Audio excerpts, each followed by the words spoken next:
Ted DeGrazia is the most famous painter come out of Arizona.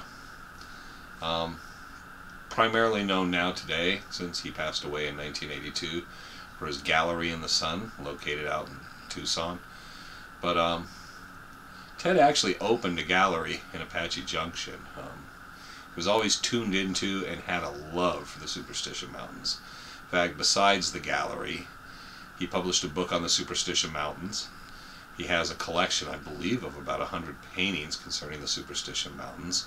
He was a known prospector. He searched for the Lost Dutchman Mine, and he even took guided tours through the mountains with people on horseback. So, as extensive as his relationship was with the mountains, his love with the mountains, Ted in 1976 realized that he felt that, let me try that over. I think I got it now. Ted DeGrazia is the most famous painter to come out of Arizona. His gallery in the sun down in Tucson is an exceptional place designed by Ted. In fact, he was known as not just a painter, but as a sculptor and a bit of an architect. But what's not always commonly known is Ted opened a gallery in Apache Junction, a Superstition gallery. It closed, I believe, in 1987. It was a 5-acre property. He lived there off and on a bit. And he had a lot of ties to the Superstition Mountains, a place he loved to go. He spent an enormous amount of time in the mountains and prospecting, searching for the Lost Dutchman Mine. He did guided tours of the Superstition Mountains on horseback. In 1976, Ted DeGrazia decided that the federal government's inheritance tax was unfair. His family would literally have to sell off most of his collection to pay the tax after he passed away.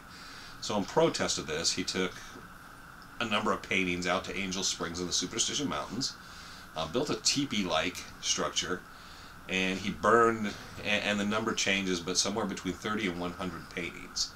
It's also said that he hid a number of paintings and some sculptures while he was out there. Now, there's different discrepancy on what he burned and whether or not it might have been a publicity stunt. But there's also an additional story of he and a young Papago went in the mountains and hid a bunch of paintings in caves in various areas in the mountains at another date. His wife Marion once spoke about how he would leave late in the evenings with a bag full of stuff, return from the mountains early the next morning, and the bag would be empty. But with all these stories, and it appears that Ted was possibly hiding millions of dollars worth of art in the mountains, one of the most intriguing is Bob Ward, in his book, Ripples of Lost Echoes, speaks of Ted, who was a friend, stopping by and asking Bob to give him a hand. Because of the inheritance tax, he wanted to find a way around some of it, to provide his wife with an income.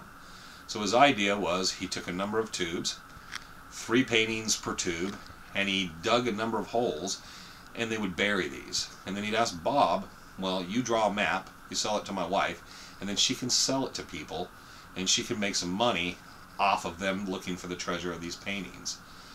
Bob Ward did not say where it was. There is a map, and he included it in his book with the story.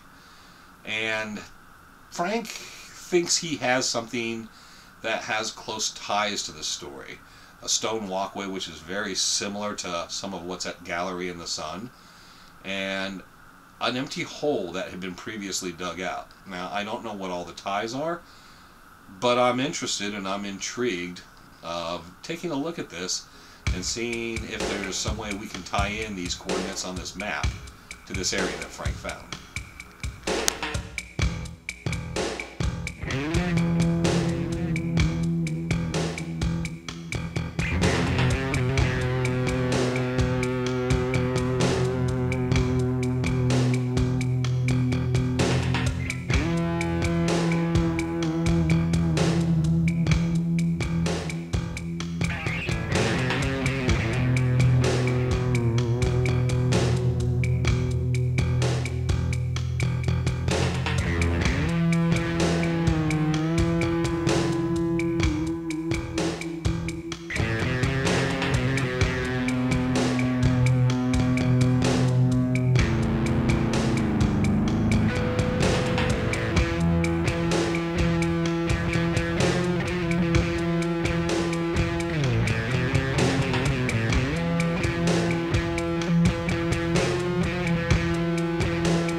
Frank and I are out here. This is the spot Bob Schuss took us for the map alignment for the Gonzales and the Peralta maps.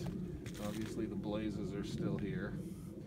If you turn and you look right through and follow my finger, you can see Weaver's Needle right through the gap. And then if you turn this way and look this way, you see 4 peaks sticking right through. So you got the alignment he was talking about right through here. Looks like the plant has had better days, but if we walk over here, you see the alignment of rocks that were placed here. So boulders that this bush has obviously grown into, but it goes here and kind of follows a line. One of the most important reasons we're in this area, obviously, is Bob Schuss's alignment of the Gonzales-Peralta maps. That there was a camp in this area. And there's so many other things to feed this. An individual known as Apache Jack claimed that, and Sims Ely and Jim Bart confirmed there were mule bones all over on Horse Mesa, where they had slaughtered the mules from the massacre. But even more intriguing is there's so many places in the superstitions you can take and work clues in. I generally dispense with so many of the clues because I don't think they're as valid as people would like to think. We know generally it's Reinhardt, Petrash, and Julia Thomas. And we have to take what they said, and so much what they said is very general in terms. 3 red hills, there's reddish hills all through the mountain ranges. Does it mean you got to pass all 3? Are they all 3 together? Or does it mean when you pass the 3rd? If you've passed all 3, are you too far? In the area, there's plenty of red dirt. There's plenty of red area. So it could hold to this area. It's in a north-south direct canyon, you know, that runs tributary to the river. That fits perfectly too. So a north-south canyon in a north-south trending canyon, that fits as well with that area. So it could be that logically fits. We have 4 peaks to the north. We have the alignment sighting of Weaver's Needle to the south. A lot of these clues do fit, but again, I always want to point out to people is they're so generic. You can fit them, and that's why so many people believe the Lost Dutchman's in so many places. The reason we like this area is while all these things can fit, there's so little stories published about these areas and people's searches in the areas. They're very brief. In Sims Ely's Lost Dutchman Mine, they talk about the best day Dutch hunting they ever had was up on Horses Mesa, and they were in that area, and they never tell you what it was. And I know a number of people have always been intrigued. What did they find, or what was it they thought they were onto? John Tuning, Herman Petrash, Jim Barks, Sims Ely. So many people have searched that area of the mountains, and it's never been, you won't find it in anywhere published, much mentioned about their searches in that area. Sampling, looking the mineralization, seeing what we can find, and more importantly as we move along, looking for artifacts, encampments, anything that leads us to believe, because it would be a huge feather in our caps to find evidence of the Peraltas or the Gonzaleses, of something we can not just timestamp, but we could actually tie to them and start bringing this story together a piece at a time. So kind of definitely an interesting spot. Don't you think so, Frank? Absolutely. And the fact that it lines up with the map is kind of always to me interesting. So, but yeah, follows up that map. Birds are having fun. Can't beat the day and the temperature today, though. Much better than when we were filming.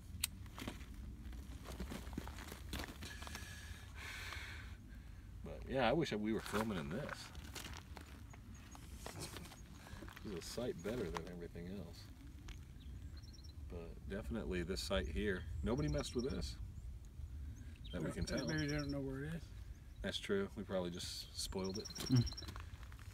But you said Wayne Spencer found another hill like this over that way? Sure, yeah. Okay. There's another hill that has a similar, there's an alignment, and there was a hole, right? A pit? It was somewhere somebody dug. Yeah. And we dug down in there, see if anything was in there. It was nothing. Yeah. We'll check that out on the way up. Always something else to do. Alright, so we're going to get moving on from here, back down the hill. There was one advantage that people just don't think about in doing the TV show. While we were filming we were in some very interesting areas, and we found some very interesting things to follow up on. And what the team is doing right now is we're working on following those areas up. Because every single spot that we went to and filmed, there was something there. There was some basis to the story that you saw on television. And some of the stuff we kept to ourselves, some of the stuff we talked about a little bit. It's just a very, very interesting area, and it gave us an opportunity on their dime to go out and find new locations and to come up with some new ideas on things to look for. And the team is working on that.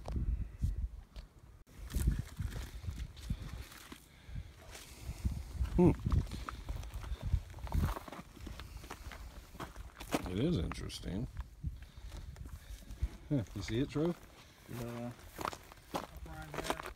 Like a pathway. Somebody came up here and moved all that around too. Someone's moved it. It was a perfect. No, that's all lined up. Yeah.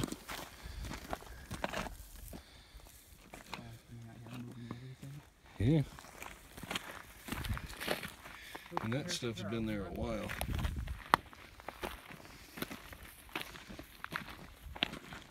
Oh, yeah, you can see where it picks up again, and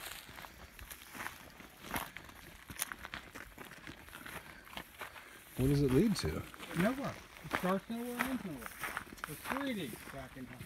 One's on the other hill, and outside one's down the street flat.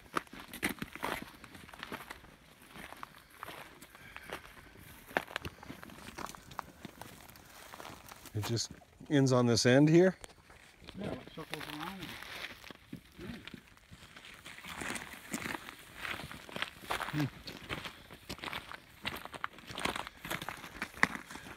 You wouldn't make a path that went in to there, so it grew over the path. So at least that's been there that long. Look, it ends right in here. I see it.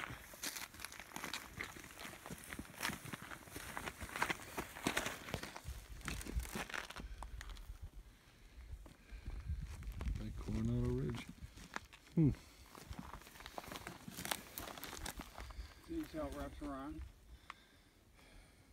When I was here last, it was in much better shape.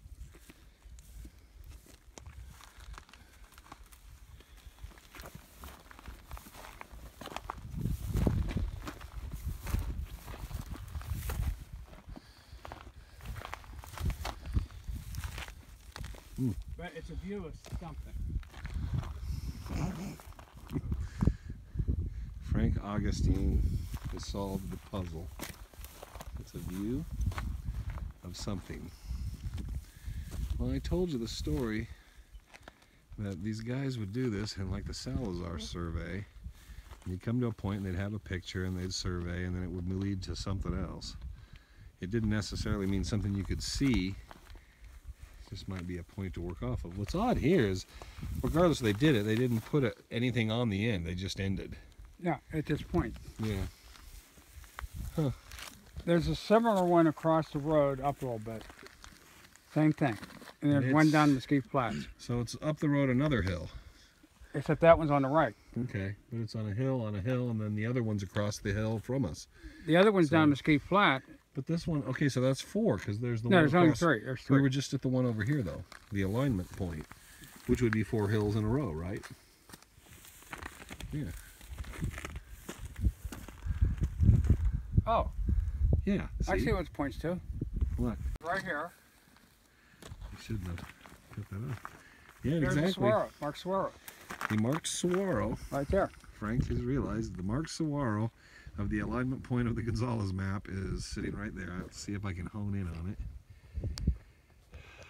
And there it is. So the marked saguaro is there. And that is the end point of this path. Right there point And is. it actually circles and finishes right where you would finish, and you're perfectly lined up with the saguaro. The blaze saguaro that aligns the maps. That is actually pretty cool. So Frank, where's the gold? I don't see it. I don't see it anywhere. pretty neat, huh, Trip? Mm-hmm. Pretty cool. I'm sure someone will come out here and destroy this now. You know what we need to do on some of this stuff? Set trap cameras. Catch these sissy lalas that like to come out and do this stuff.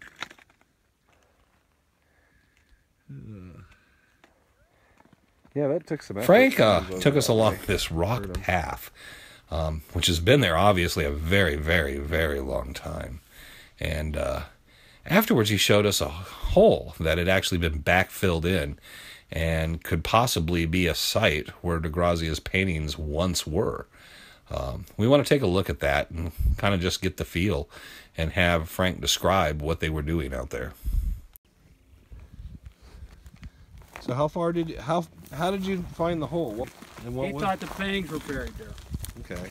Oh, okay. DeGrazia's paintings. Yeah, so we came up with some equipment, we dug it out, and it went down about that far and ended. What made him think they were buried in there? Because of these Oh, walkways. okay. But why wouldn't it be near the walkway? Why would it be right here? Okay, never mind. Okay, and then you backfilled it in. Why wouldn't you dig at the end of the path? What path? The path over there. There's no path up there. Okay. Why wouldn't you dig at the path? Why would you? I don't understand why you guys dug here. Because it had been previously dug. Did you dig or did you just sit and watch? No, I did the digging. You did the digging. But it Okay. had previously been dug. Okay, so you know it had been previously dug. So you dug a hole that had already been dug out. Yeah. You weren't sure how old it had been. It was No. compacted back. Okay. That makes more sense, Frank. No. It was just odd that somebody would dig a hole there that deep. Yeah. I hear them. I don't know where they're at. They're over there somewhere on Coronado, across from us.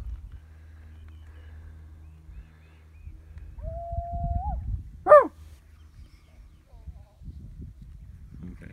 What if I shoot a couple shots that way? No, come on, Frank. And this is what I have to deal with. While the DeGrazia stuff is very intriguing and needs a follow-up, it's more important that we're burning a lot of daylight here. And we only have so much time we're going to be able to spend in the mountains, Oh, the and cave's there's a up ahead lot of still. miles Left. to get down Fish Creek This is a nice little camp. to the Most of second time this has vehicle. got shade all the So time. we need to get going and start putting some time Nice in on the little trail. spot. It's always shady. It's always cool. No one's been here for a while because there's usually a fire pit here. Or it's washed away. Because there's been obviously plenty of rain. But there's always firewood here. It's always a good spot to stop. It's usually one of my lunch spots. And I usually see up on these ridges up here is where I see the bighorn sheep. None today though.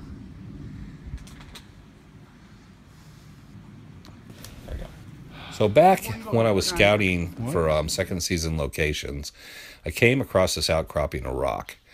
It looked like there was copper, silver, possibly some specks of possible gold in it. And I broke off some nice samples, a lot of crystal, a lot of quartz crystals in the area. I'm intrigued. I want Frank to take a closer look at this, not just take samples, but look at this area with a closer eye.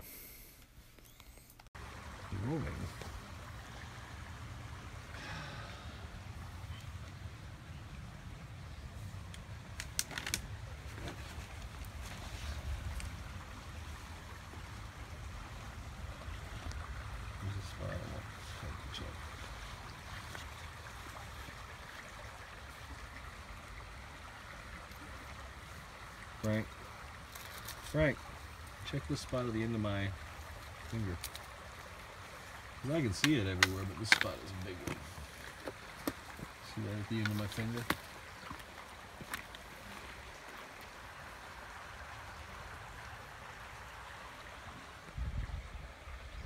Yeah, that's mica. It's all mica through here. Mm-hmm. So we got mica, we got quartz, crystals.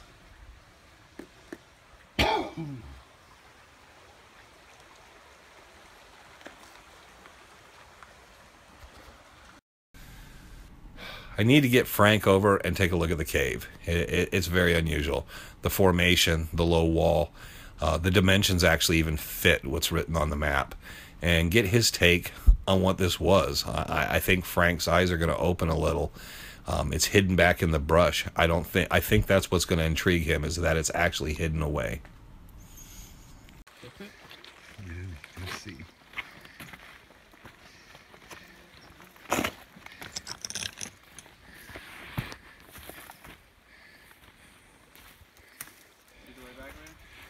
Yeah.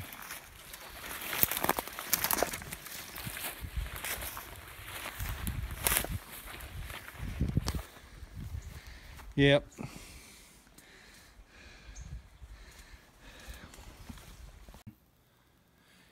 In January of 2015, prior to the show coming out, they were already discussing of doing a second season. One of the things we wanted to do is scout areas, look over the area where we were working. While doing so, I spent most of that scouting time on my own.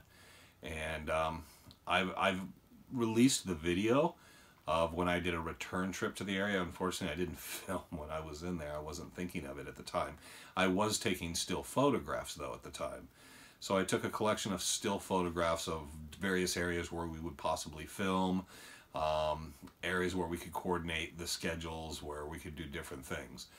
While I was there, there was a small area that had some potholes up in the ledges. And one just particularly pulled to me. It was probably about shoulder high to me. It had a little wear on it. You looked back in, and after about a foot and a half, it kind of turned. And I looked back in, and it didn't look like, I was trying to understand why I was seeing debris, what kind of debris I'm looking at. And I could tell it was some sort of possibly cloth or paper. I guess I wasn't thinking about the safety of this, but I stuck my arm in and started to poke around and slowly try to pull it out. Once I touched it, I realized it was cloth. It was something very soft, or not soft, but pliable. And I started kind of working it out as carefully as I possibly could. It was going to be near impossible without causing some damage. I don't know what anyone could have done, because it was not really very visible. When I worked it out, there were papers in there. You could see that there had been something either written or printed on it, but it wasn't even legible. It literally was sold. It fell apart. It just turned into such small fragments. It was not going to be able to, it wasn't anything you were going to be able to do with it. I kept all that in a Ziploc bag, but it's just, even after I got home, I went through everything and realized there wasn't even a single letter or number or anything there was no way to piece that together. But in there was straight razor and a few other different things. The cloth was just like deteriorating. I don't know. It was just kind of a yellowish brown, and I don't know if that was the original color. But the one thing I found in there that was very intriguing was this pocket watch. Frank Augustine actually has worked on pocket watches and antiques, and Frank was able to determine this probably around the mid-late 1800s. He said, and I will get to it, he's going to actually restore it and make it functional. He believes he can make it functional again, which is incredible. But it was actually just wrapped in there and sitting in there. One of the coolest things I've ever found in the mountains, obviously. Consider it now maybe something of a lucky charm, a good charm. After I worked in that area, I looked around because I thought if someone had placed something here, there has to be something else. I worked myself further up Horse Mesa, the southern slopes, and I was looking for anything that could have been a camp, or looked down below me, anything that below me might look like a camp.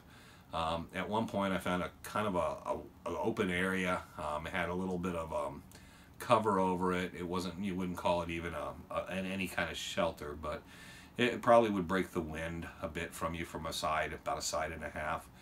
And while I was there, I was just running my feet through the ground and just kind of looking around and thinking this would have been a good place for a camp. And what came up out of there was this, a 1901 silver dollar. No metal detector, just pure dumb luck. And all I saw was the edge of it, but the edge, I was able just to catch enough to realize the shape. I saw an odd, very clear shape, so I reached down just to pick it up, thinking it's a piece of trash, or, you know, what is that? Because I could see that very, very into the edge and the way it just curved. And I picked it up and I found this. So two things. One of the reasons we're going to concentrate in this area, and it's in a relationship with Bob Ward's map and other things in that area. But for me, it was a bit of a thrill. Not 1830s, 1840s, 1850s, but definitely putting us somewhere late 1880s into the early 1900s of someone back in that area, which is interesting because progress in the building of the dam didn't begin till around 1925, so it would have been very early prospecting, and individuals back in there are still looking, possibly looking for the Lost Dutchman Mine.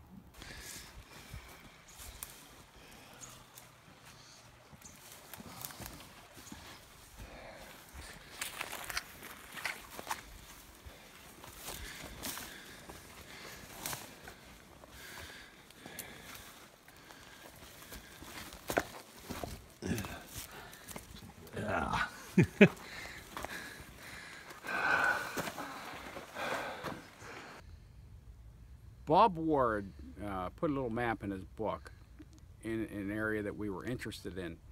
And what's cool about it, you can go to that location and actually find things on that map. And Bob had a little story about a lost mine down in that section. So there's something going on down in that spot. So here we go. Bob Ward in Ripples of Lost Echoes talked about a gentleman that ran into him at a restaurant. I guess he had went to look or search Bob out, knew who he was, didn't introduce himself. Bob Ward says he never got the man's name. The man said he was passed along a map and a story from a gentleman many, many years before. The man had said around 1909 he had been down in Fish Creek Canyon, and while traveling through, two men called out. They'd been working something up on a ledge above him in the canyon. They asked him if he wanted to come up for some coffee. They'd been working a silver ledge. How high graded that was, we don't know. But he drew a map, gave it to this other individual. The other individual, I guess, had never really done anything with it, had gotten too old. And he passed it along to Bob. Bob took that map, went in the area, located it. The value of silver, the price of silver probably isn't worthwhile to do much with. And there might be a little gold. But it's intriguing and interesting when you find a story someone's written about and you go into an area and you find those landmarks. And what I've actually done is, for some time, I've been intrigued by, there was something nudging at me in the back of my mind. There's something about this area, what is it? And then one day while reading Ripples of Lost Echoes, I saw the map and realized I'd actually seen the place where the spring, the cave with the wall, and everything was perfect in place. That is an area definitely, while we're taking samples, Frank and I are going to investigate. I want Frank to look at it too and see if he's come to the same conclusion as I have, that this is the place, Bob Ward's map.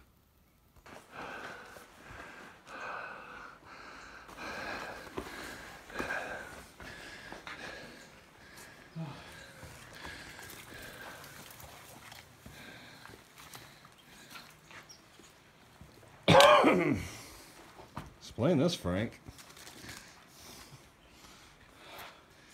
And you can even see where they had a doorway. 3, 2, 1.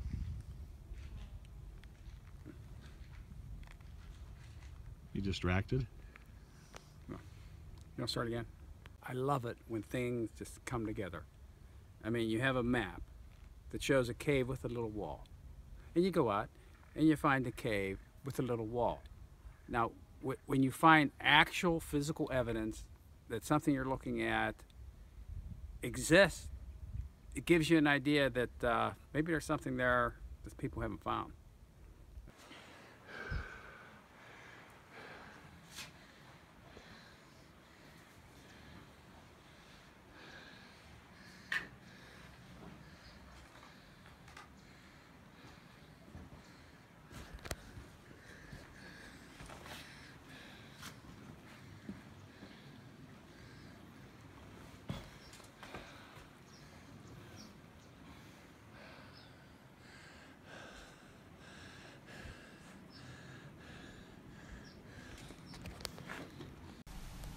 So next up is taking Frank from, he's able to look at the map, see the cave, look at the area, the bend in Fish Creek, but show him the spring. I think that is going to be where he's going to understand is this absolutely fits.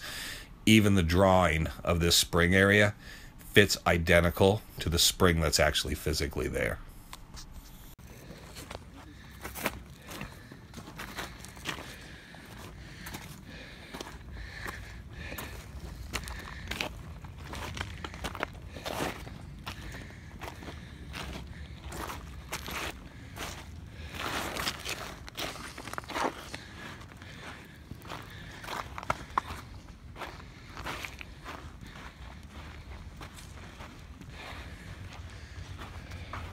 No footprints. Nothing.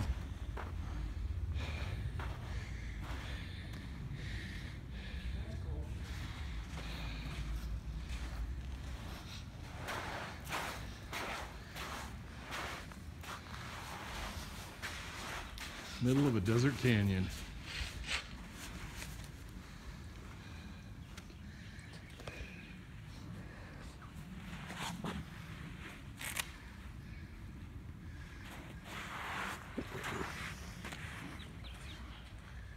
Okay, thank you for sharing. Yeah.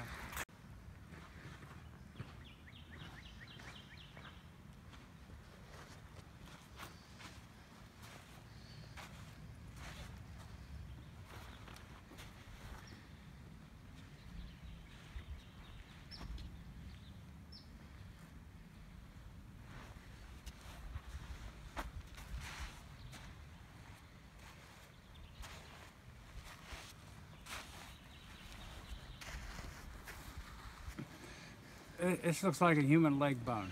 That's what it looks like, doesn't it? Yes. And it's got a piece of gold in it. See it right there? It's got a piece of gold in the human leg stuck bone. in it. We'll pocket it. It's got a carving on it, Peralta. Yeah. Isn't that weird, huh? Mm-hmm. That's how it goes like this. What? It's an arm bone. I think it's an arm or leg bone. I don't know. Well, it's an arm bone, look. But is it human? Seems awful thick. Yeah. I don't know. You've dealt with that stuff more than I have. Frank Augustine finding that bone down in Fish Creek was very, very interesting. We're having kind of one of those days where just very puzzling things, more mysteries. You know, we're not getting answers. We're getting more and more questions of what's going on. But he finds his bone. I have to defer to Frank's, the fact that he was a former police detective and that he believed it was a human bone. I was thinking more mule, bighorn sheep or something. That bone could have washed anywhere from Lost Dutch Canyon or Fish Creek in the wilderness, many, many miles. It could have been years, and Frank seemed to think that it was very, very old, that it was literally becoming petrified bone at that point. But even when you get to that point and you sit there and say, well, it could possibly be an animal bone, for some unknown reason, and we were able to look at it closely later, someone had taken an ink pen, and I don't know, it didn't look like a ballpoint, but like a fountain pen, or I'm not sure what it was, but they'd written the letters J-O-E on it. Who would write the letters J-O-E on a bone and dispose of it and leave it in the canyon to wash through? Who was Joe? Why is Joe on the bone? It's just another one of those things as we travel through the mountains of just completely unexplained. Completely for no reason. What are the odds? You know, you may find human remains. You could find animal remains. But what on earth drives someone to write the word Joe on the bone and then can leave it there in the mountains? So that's a mystery that's never going to be answered. And but it will probably always stick to the back of my mind. Okay, so Frank, your estimation is? We found a human bone It laying does in look- the wash Yeah. by the secret cave. It is kind of weird. Yes. Very And weird. someone could have been washed out in here. Where's the rest of them? Well, come on, Frank. This used to be a trail. I think it's pretty much gone. There could be a lot of it all through here, Trevor. It could be scattered everywhere because it's so light. Some of it's probably buried under some of this. It could be It's buried. got copper pyrite in here. Yeah. You can see it gleaming. Wonder how long it's been out here. This is old. What's that marking on it? That's what I said. What is it though? That's weird. There's a It looks marking like a on Spanish mark. What is the marking on the bone? Why is J. it? Jacob Waltz. Oh, it is a J. What the heck is that? Hold it. I don't know. Is it? This is from Jacob's nephew. I don't know what the heck that is. Keep that. Yeah. You want it? I'll give Bag it. Okay. Bag it. You walk right past those laying right here. I don't look for bones. I look for gold, silver, that- snakes, a lot of stuff. I don't look for You walk bones. past the skull, you wouldn't see it. Yeah. Oh, the skull I'd probably notice. You know, there might be one here somewhere. Yeah, keep our eyes open. Maybe it should have went in. Yeah, that would be the end of our day, and we'd be sitting there. Why at that point, I don't know. I guess we delete the videos and bury it at the parking lot and decide we're going to go home because I don't want to spend the rest of the day here. This is Maricopa, ain't it? Hey, we might get Dave Ayers. You know that? That thing's so old. Yeah, that's an old bone. Well, doing that, I'm going to continue up through this pathway. 'Cause that is the whole thing is unusual. That's a joint that goes like this. Yeah, that's unusual. We find a little of everything today.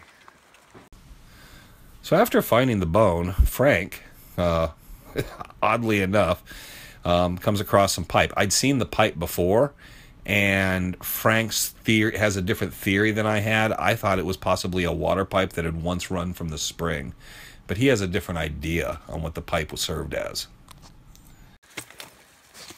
Yeah, you're out in the middle of nowhere, and then there's a pipe.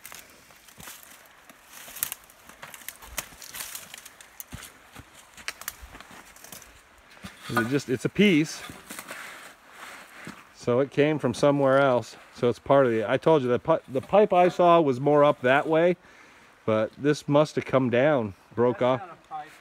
What is it?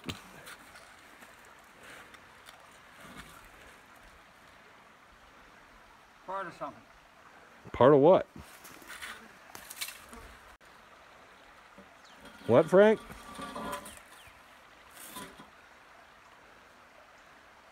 That wasn't used for water.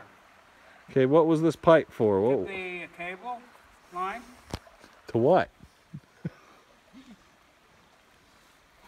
Up.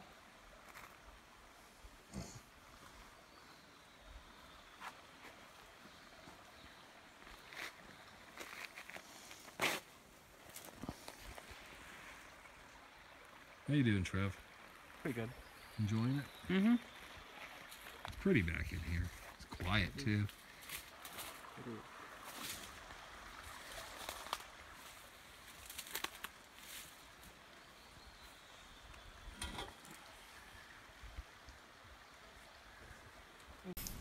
So the pipe, Frank's conclusion is there was possibly some sort of zip line running down the mountains. Someone was running supplies, because we could actually see other pipe up the mountain.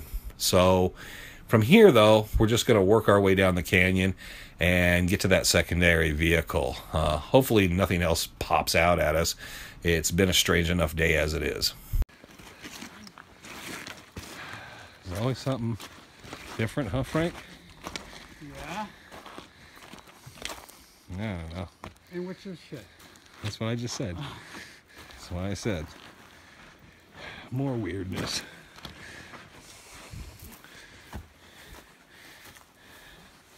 It's the day of weird.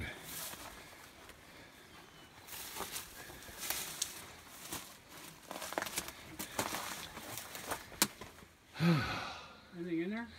No. Bunch of boulders and stuff. It wouldn't be a good place to camp. There's no fire pit. Yeah.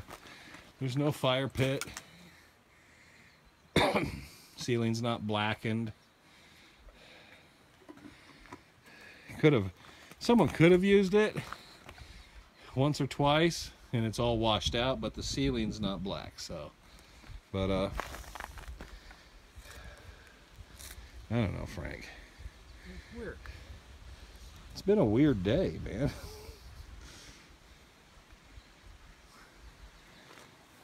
I think it's just been a kind of a bit of a strange day all the way around. Way to put that bone in when he throws a couple rocks over it. I said, what's this? Okay, so we've continued the day, and obviously still weird things continue to happen. And lo and behold, after coming across these rocks, and who would pick all these rocks up and set them there? I don't know. We have a Joe bone, we have that. Everything keeps going, and now there's this circular pattern up on the canyon wall. And I know there are a lot of people who read into what that is. I just find it just fascinating that today, things that I didn't even notice the first time out, I'm picking up on all these things as we're leaving the mountains. Alright, it's a circle. No other way to define that, right? It's a circle. Fucking big waterfall on it. But I've heard you get back in here, the big storms, it actually tumbles boulders. The water gets moving through here so fast. And I can believe it looking at this stuff. Well, you remember where we climbed up the waterfall, all those big round rocks? They all rolled down. Yeah. They're all in different places.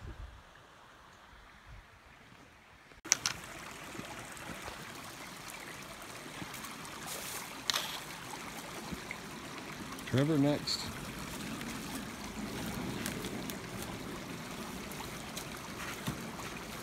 Do that one and then. Yeah.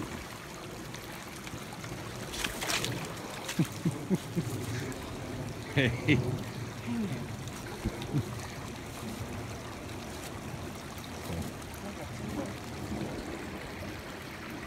It's almost like a piece of iron ore. I know, it's very strange, isn't it? Just a... There's that fucking helicopters again. Yeah, Frank. Looks like we got a storm coming up behind us here. Yeah, we do. We're gonna get out here in the clear open.